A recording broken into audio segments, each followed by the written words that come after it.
Yeah. So similar to the talk we just saw, this is going to be a talk on managing the global application state and React using Redux. So Redux as some came out with something called the Redux Toolkit to like better manage Redux this year, and that's what we will be looking into today. I'm Devjyoti Ghosh. I'm a front-end developer. I have been working in web development for the past 4 years. And yeah, you can reach me on Twitter at Devt Ghosh. So what is Redux?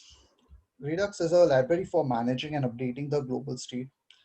Uh, so say it's basically will help you manage how you display the data and how you respond to the corresponding user actions across like various parts of your application.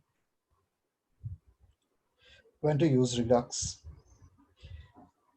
Basically, whenever you have a large amount of application state that you need in many places of your app, if your app is updated frequently over time, logic to update that state may be complex, or if the app has medium or large sized code bases and will be worked upon by many people. So Redux before 2020, so basically before Redux Toolkit came out, and I would say somewhat before hooks came out for Redux, it had too much boilerplate. Like to configure, start working with Redux, there was you needed to add a lot of boilerplate just to make it work. It also required a lot of configuration for some basic functionality like hooking up with Redux dev tools.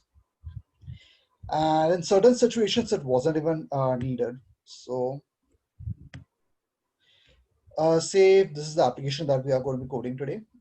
Say you needed to have like a dark mode for your application, and you need to do just a simple dark mode.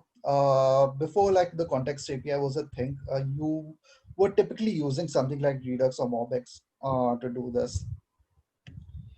So yeah, it was not needed, uh, and this is where Redux Toolkit comes in basically. It's an official, opinionated, batteries included toolset for efficient Redux development. It takes care of excessive boilerplate during store setup, creating reducers, and managing immutable data. So Redux basically works on a model that all the data in the state is immutable. And various Redux add-ons are built in, like Redux DevTools extension and Redux Thunk for fetching APIs and managing async actions. So before we start coding, like here are the terminology we will use throughout our application. Actions. Actions are basically JavaScript objects that contain a type field and describe what is happening in the app. So you can see over here, we are creating an action called add to do action. It will have a type to do slash to do added, and the data we passing through the action object in payload, which will be over here called by milk. Reducers. Reducers basically receive the current state and an action object and decide how to update the state if necessary and return the new state. Like the state comma action, it will work on the action and will return the new state. Dispatch. Dispatch is basically you call by passing in an action object. You can think of dispatching actions as triggering an event in your application. Um, and store, which is basically the current Redux application state, where the current Redux application state lives, and it is created by passing in a root reducer. Redux store runs whenever the reducer runs the root reducer whenever an action is dispatched. So let's move on to the code. So Redux basically takes in a provider component which is situated at the root of a app. It will take in so we import the provider from React Redux, and we import the store. We will see how the store is created in just a bit. And we pass in the provider at the root of our application. We call in the provider and we set the store. Then there's configuring store. So we import the configure store and we call in our to-do reducer. This is basically we can call in various reducers which will get passed into our store. And then we can configure store by passing in the reducer root reducer, which will contain various reducers in it. So right now we are passing in one reducer called to-dos reducer and saving it to to-dos.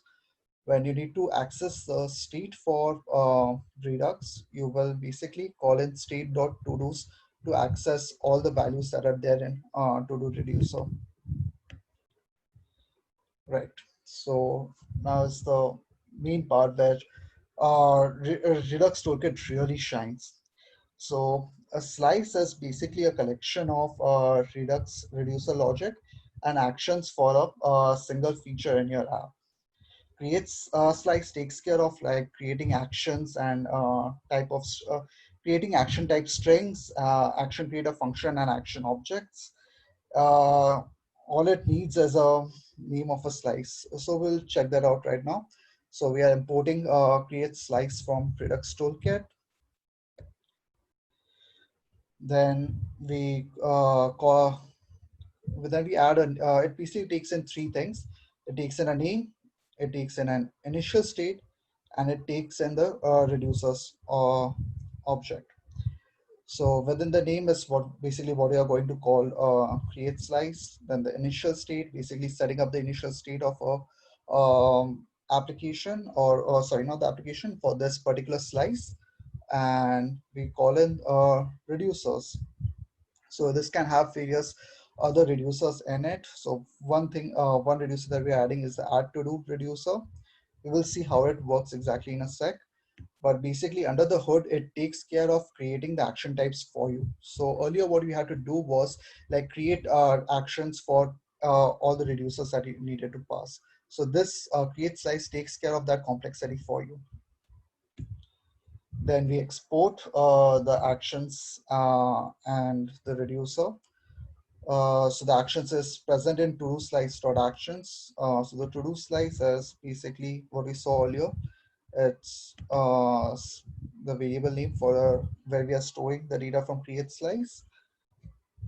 And it's also has the reducer in it, which we basically exported it to the configure store earlier.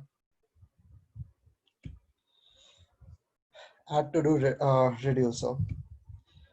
So basically add to do reducer takes in a state, it takes in an action object, and it pushes it to the state. So if you have used reducers before, you will be thinking, okay, this is weird because I just said that state in Redux needs to be immutable. But what Redux Toolkit is doing is it's using something called immer in the background. So it basically takes care of the immutability of data for you. So you can directly just push in within the state object and push in the data from action.payload in to-do list. Okay, so this is what our create slice looks like right now. We create a name, we create an initial state where we set to-do list to an empty array, and we create a reducers which takes in the state and action. We push the data from the action.payload.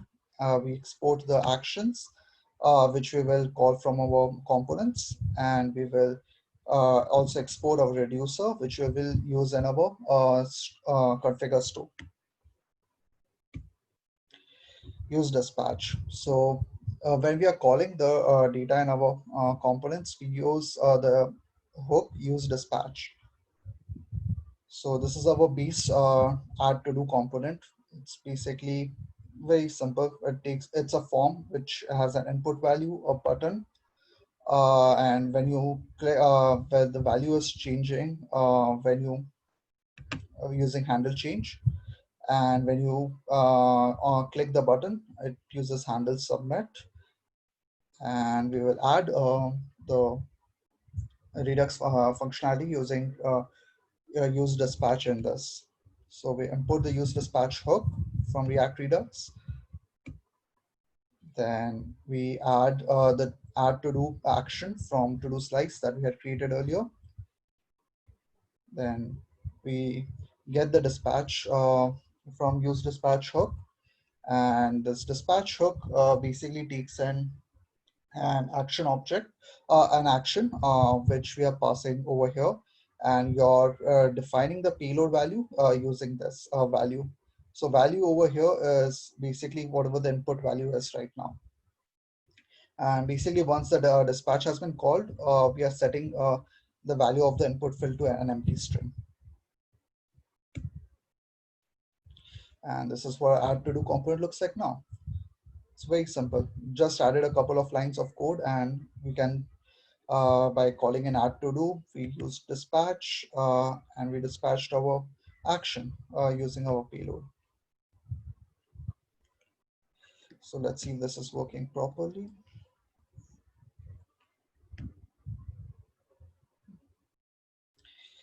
So for using Redux, there's an extension called Redux DevTools. I suggest you go all to add this to your browser. So as you see that right now, there's nothing firing. So let's add a to do.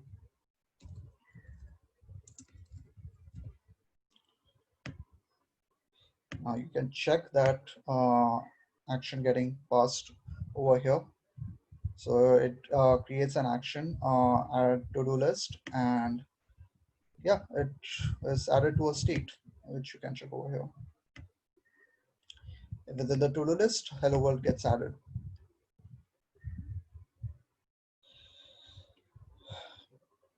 Yeah, so one thing, so now we need to show that now that we have added the to-do list to our state, we need to display it in this box over here. So this is basically a list of various to-dos. So for list, React wants a key value. So we need to change our add to do component to use to add a key basically to each and every to do. So we can add other fields to the payload using a prepare callback. So instead of just using a function directly, we use add to dos. We create a reducer in it. It's normal as before. We push action.payload, but we can also add a prepare callback, which will basically take in the value that gets passed to the, during dispatch, and we create our own payload from it by calling in the by defining the key, which it's generating a random key for it. Nano ID is basically being imported from Redux Toolkit, and we are setting the value in it. So Nano ID is being imported from Redux Toolkit, and that's it. We added a prepare callback, which had our key and our value. We're setting the key and value inside the payload, which we are then pushing to the state. So let's see if this works.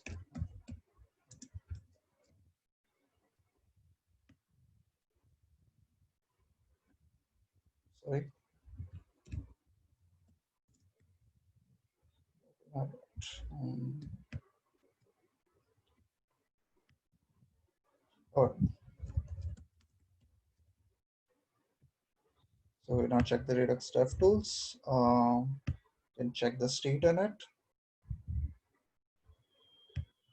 and we can see the key value is added to it, and our value from the input is being saved. So now let's use the use selector. This is our base to-do list component. Very simple. We basically have a to-do list which has a base key value pair. We are mapping over it the to-do list data. we are having a box with the key value and a text with the to-do value. We import the use selector hook from React Redux, and we get the state data with use selector. So basically what we are doing is using the use selector, we are passing in another callback function, which takes in the state of the whole Redux data, and we are filtering out to just need the data that we need. So we are filtering out to state.todos. This todos is what we got from the configure store. And inside that to-dos, it's getting the to-do list, which we created in the slice. So what Redux is doing behind the scenes is uh, when we only need this to-do list data, uh, Redux knows that this component only needs this particular data. So when that particular data gets updated, Redux re-renders your component. It won't re-render the component if any other data gets selected. And then we basically are mapping over that this to-do list data that we get from the use selector over here, which is same as before. And let's see this in action again. See. And you can see it's getting selected over here. You can check the Redux dev tools. It will be the same as before. Where the key value pair is getting created. We are using the use selector from uh, before over here to get the to-do list data and basically map it. So we can add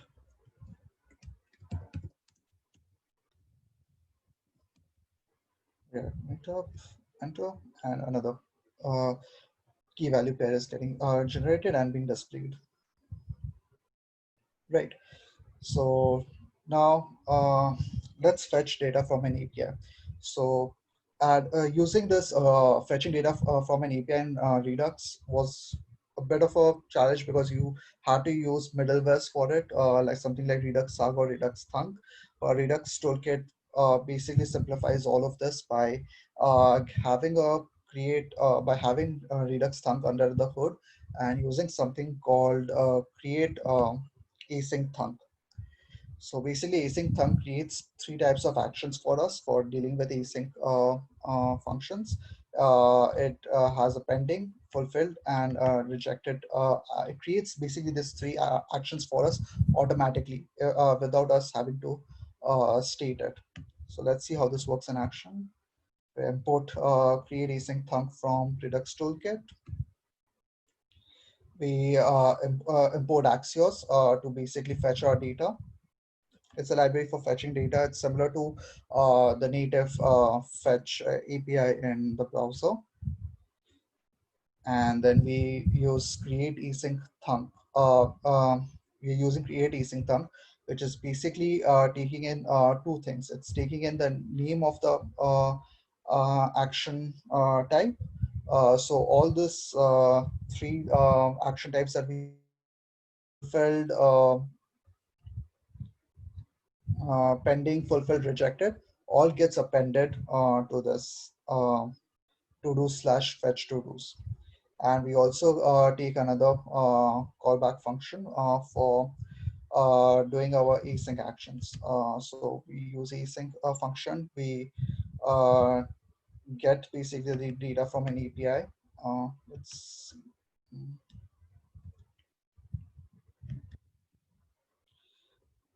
So this is basically the API data that we are getting. It's taking a bit of time. It takes a bit of a time to wake up, but let's wait for that. And basically, it's returning the response data from the to-do list. So Axios basically returns the data, returns it in a dot data array, and from that you are getting the to-do list. Okay, so this is done. So basically, this is the API data that we are getting. So we take a to-do list array. It has a key value pair, similar to what we saw before. So to basically extend the functionality, we also add status and error to our initial state, basically to check if the actions are idle, it's loading, if the API is loading, or if there's an error with the API, and if there is an error, what's the error. So all of this we are handling it within Redux itself. And basically, because Redux create async thunk is creating its own actions, we use something called extra reducers, which take in those actions and do the corresponding, basically update the state correspondingly. So basically, when fetch to pending is called, it sets the status that we saw earlier to loading. When dot fulfilled is being called, it sets the status to succeeded, and it pushes the action.payload, because action.payload, what we are getting from here is an array of objects. We are spreading it and pushing it into a to-do list state. And if it's getting rejected, create async thunk automatically sets the error message in action.error.message. And yeah, we can just directly start using this. So this is what our complete to-do slice looks like right now. We have our fetch to-dos is action over here. We have the extra reducers functionality over here for managing like the different actions that create async thunk will create. And let's update our to-do list component for that. So we use dispatch in our to-do list component, and we fetch to-dos from our slice. Fetch to-dos is basically this uh, basically this action that we are creating. Sorry. Yeah. So we are calling dispatch on component mount using use effect. And yeah, so this is what of to-do list component will look like. You will fetch to-dos. You will get the to-do list data from use selector, and you, inside the use effect, you will dispatch the fetch to-dos action to call to fetch the initial data from an API. Let's see if the API has been called. Right, so you can see the API has been called over here. So let's check out the Redux DevTools to see what is happening underneath the hood. So first, an action of pending is getting created. So it check the status. Right, it is setting the status to loading at first, and then when the API is being called, it sets the to-do list to have the key value pair that we are getting from the API, and it's also setting the status to succeeded. If the API had failed for some reason, the status would have been rejected, and an error would have been changed to the error message that we had gotten from the API from async thunk. Okay, so one final thing, we are adding a loading and error UI. So similar to earlier, we are going to get API status by using use selector and then going state.todos.status. The status is something we saw earlier over here. Um, so this is the status that we are getting. And basically whenever it changes, it will re-render the component. We are getting the API error message from the use selector, and we conditionally check and show the appropriate UI. So we are first checking if API status is loading. If it's loading, then we'll show the API bar. If it is not, we will check if the API status has failed. If it has failed, then we are going to show an alert component with the API error message. And if even that is fine, then we will finally conditionally render our data. So here's the final version. Okay. Yeah. Okay. So this is a bit too fast. Let's check this network and use slow 3G. And